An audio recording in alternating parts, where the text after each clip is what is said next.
ओम शांति। कैसे हैं आप लोग? आशा करती हूँ स्वस्थ होंगे। आइए, इससे पहले के कोर्स में हमने स्वयं के बारे में जाना, परमात्मा के बारे में जाना। परमात्मा सर्वव्यापी नहीं है, एक है, सदाशिव है। इसके बारे में भी हमने जानकारी ली। आज हम मनुष्य के 84 भारत के उत्थान और पतन की 84 जन्मों की अद्भुत कहानी के बारे में जानेंगे। ये देखिए, जिसको एक सीढ़ी के रूप में दर्शाया हुआ है, सतयुग, त्रेता और द्वापर और कलयुग के रूप में। सतयुग सर्वप्रथम परमात्मा ने हमें बताया। अब इससे पहले भी हमने जानकारी ली कि हम आत्माएं आती हैं परम धाम से, ऊंचा तेज, जहाँ हमारे परम पिता परमात्मा रहते हैं, वहीं पर हम आत्माएं भी वहीं से नीचे आती हैं। सर्वप्रथम हम सतयुग में आते हैं। सतयुग में श्री राधे और श्री कृष्ण के रूप में, श्री कृष्ण और राधे ही जब स्वयंवर के बाद वही लक्ष्मी नारायण बनते हैं, तो सबसे सतयुग 111 सतयुग संवत चलता है। तो यहाँ पर को श्री कृष्ण की 8 गद्दियों के रूप में दिखाया हुआ है। श्री कृष्ण, आपको हमने पहले भी बताया कि श्री कृष्ण भगवान नहीं है, वह तो सतयुग के पहले प्रिंस हैं। तो सर्वप्रथम श्री कृष्ण ही सतयुग में जन्म लेते हैं। उनके पीछे राधे भी आएंगी और भी आएंगे, आते हैं। आखिरी शुरू में 9 लाख आत्माएं इस सतयुग में प्रवेश करती हैं और फिर वही देवी देवताओं को जन्म देती हुई यहाँ तक 2 लाख आत्माएं सतयुग के अंत तक होती हैं। सतयुग में कहते हैं कि सतयुग में जो थे श्री कृष्ण और श्री राधे की महिमा है 16 कला संपूर्ण निर्विकारी, मर्यादा पुरुषोत्तम, अहिंसा परमो धर्म। यहाँ पर को 1250 वर्ष का यह समय है। यहाँ पर हम सोने के से पवित्र थे, धन धान्य से भी भरपूर थे। शेर और गाय कहते हैं एक ही घाट का वहाँ पर जल पीते थे, किसी भी प्रकार की कोई कमी नहीं थी, पवित्रता थी, सुख थी, शांति थी। 1250 वर्ष का समय है। 150 वर्ष की यहाँ पर को हमारी उम्र है। धीरे धीरे 1250 वर्ष का समय होता है पूरा, फिर हम आ जाते हैं त्रेता में। त्रेता 16 कलाओं से फिर हम थोड़े नीचे को उतर रहे हैं। देखिए, सीढ़ी नीचे को उतर गई है। तो यहाँ पर हम त्रेता, श्री राम और श्री सीते का घराना चलता है। 9वीं गद्दी, इसीलिए राम नवमी कहा जाता है।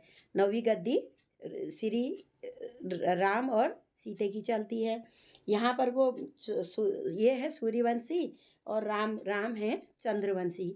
यहाँ पर को भी वही 1250 वर्ष का समय है।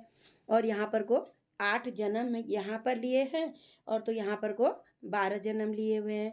तो 12 जन्म, राम के 12 जन्म होने के कारण तो क्या हो गए, समय आयु भी औसतन कम हो चुकी है। 150 वर्ष से अब हमारी यहाँ पर को आयु 125 वर्ष हो चुके हैं। यहाँ पर आखिरी में आते जिन 33 करोड़ देवी देवताओं का गायन है, वहाँ पर को हम 33 करोड़ देवी देवता यहाँ तक आत्माएं परम धाम से त्रेता में तक आगे आ जाती हैं। उसके बाद नीचे को आते हैं। देखिए यहाँ पर को, यहाँ से हम द्वापर युग में हमने प्रवेश किया और यहाँ से हम सीधे इधर थे, दाहिने हाथ की ओर थे। और यहाँ से सीढ़ी देखिए वाम मार्ग की ओर आ रही है। यहाँ पर को कहा जाता है कि आप ही पूज्य, आप ही पुजारी।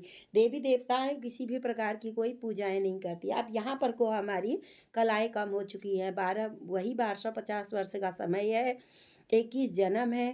तो औसतन आयु भी अब हमारी यहाँ पर को कम हो चुकी है। आत्मा की शक्ति भी अब यहाँ पर से आत्मा की शक्ति भी धीरे धीरे कम हो रही है। भीतर से महसूस होने लगता है कि इतनी हमारी जो आत्मा की जो यहाँ शक्ति थी, सतयुग में थी, त्रेता में थी, वह कहाँ गई। यहाँ पर से फिर हम आप ही पूज्य आत्मा, देवी देवताएं पूज्य थे, श्री कृष्ण श्री राम सीते पूज्य थे। तो यहाँ पर से फिर हमने भक्ति शुरू, द्वापर से भक्ति शुरू होती है। द्वापर में न कि श्री कृष्ण आए, बल्कि द्वापर से तो भक्ति शुरू होती है।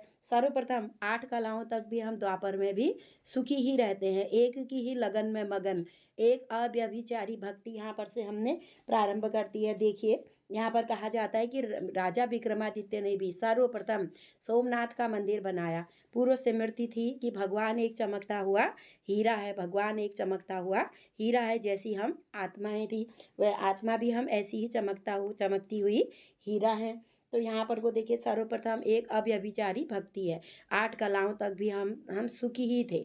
उसके बाद भीतर से फिर महसूस होने लगा। अशांति, नीचे को गिर रहे हैं, सीढ़ी से नीचे को उतर रहे हैं, तो अशांति महसूस हो रही है।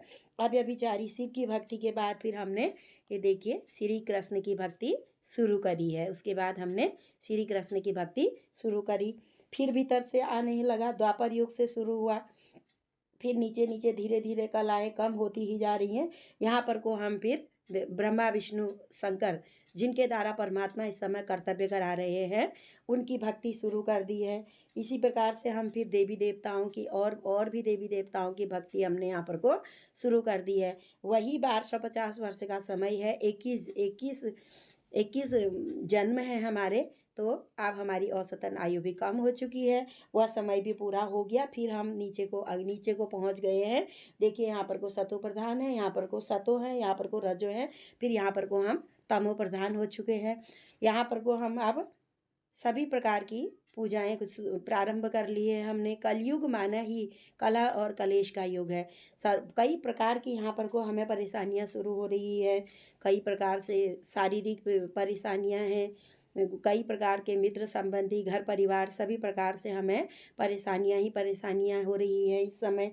तो ऐसे समय अब हम नीचे को गिर रहे हैं। तो यहाँ पर को हमने यहाँ तक भी, हम द्वापर तक भी हमने देवी देवताओं की ही पूजा करी। अब कलयुग में आते ही आते आत्मा की शक्ति खत्म हो रही है, अशांति बढ़ रही है, तो हमने यहाँ पर से भक्ति शुरू कर दी। पेड़ पौधों की भी भक्ति शुरू कर दी है, ग्रह उपग्रह सभी की हमने भक्ति शुरू कर दी है। इस तरीके से कलह कलेश घर में हो रहा है। देखिए मार पीट चल रही है। ऐसे समय में आत्मा हमारी इस समय अशांत हो चुकी है। सभी प्रकार से परेशानियां हो रही हैं। यहाँ पर मठ समाज, अपने अपने मठ समाज, आर्य समाजी सभी समाज सेवक भी अपने अपने मठ पंथ बना करके इस तरीके से सुख शांति की योजना बना रहे हैं। और इस ग्रह उपग्रहों की पूजा हो रही है, नदियों की पूजा हो रही है, देवी देवताओं की पूजा कर करके उसके बाद उन्हें पानी में बहा देते हैं। आस्था है। तो इसी प्रकार से केवल परमात्मा को ढूंढने के लिए हम यहाँ पर को यह सारी पूजा भक्ति जप तप दान पुण्य कर रहे हैं, लेकिन हमारी हमें शांति इस समय तक नहीं मिलती है। तो ऐसे समय में देखिए परम पिता परमात्मा ब्रह्मा और सरस्वती, जिनको एडम और ईव भी कहा जाता है, इनके तन में आकर के परम पिता परमात्मा, अब 4 युग पूरे हो चुके हैं, 84 जन्म हमारे यहाँ पर को पूरे हो चुके हैं।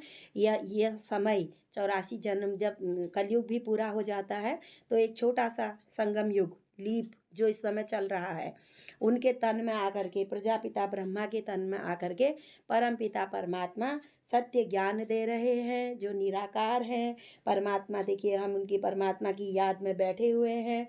सभी शिव के साथ प्रीत बुद्धि वाले बच्चे इस समय यहाँ पर को बैठे हुए हैं।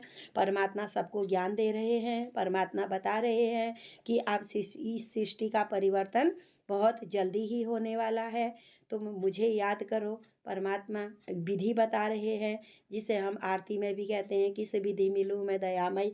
तो परमात्मा इस समय विधि बता रहे हैं कि अपने को आत्मा समझ करके मुझ परमपिता परमात्मा को याद करो। तो इस प्रकार से हमारे 84 लाख योनियाँ हम नहीं भोगते हैं, केवल हम 84 जन्म ही लेते हैं। सतयुग में 8 जन्म है हमारे, और त्रेता में 12 जन्म, द्वापर में 21 जन्म, और कलयुग में हमारे 42 जन्म होते हैं। तो कुल मिलाकर के हमारे 84 जन्म हैं। ये कुल मिलाकर के 8 जन्म और 12 जन्म और 21 जन्म और 42 जन्म मिलाकर के 83 जन्म होते हैं। और बाबा कहते हैं, भगवान कहते हैं, 84वां जन्म तुम्हारा इस समय संगम युग का माना जाता है। जो इस समय परमात्मा से प्रीति बुद्धि करते हैं, ये हमारा 84वां जन्म होता है। तो अधिक से अधिक हमारे 84 जन्म हैं, और कम से कम 1 या 2 जन्म हम यहाँ पर को जन्म लेते हैं हम यहाँ पर को। तो इसलिए ये गलत कहना बिल्कुल ही भूल है कि 84 लाख योनियाँ हम भोगते हैं और कलयुग अभी लाखों वर्ष का है। यह कहना अभी बिल्कुल बहुत बड़ी भूल है, बहुत बड़ी गलती है। इसलिए आप भी इस सृष्टि चक्र को अच्छी रीति समझिए, इस सीढ़ी के चक्र को अच्छी रीति समझिए, और मनुष्य के 84 लाख योनि के बारे में भी आप अच्छी रीति समझिए। अच्छा, ओम शांति, ओम शांति, ओम शांति।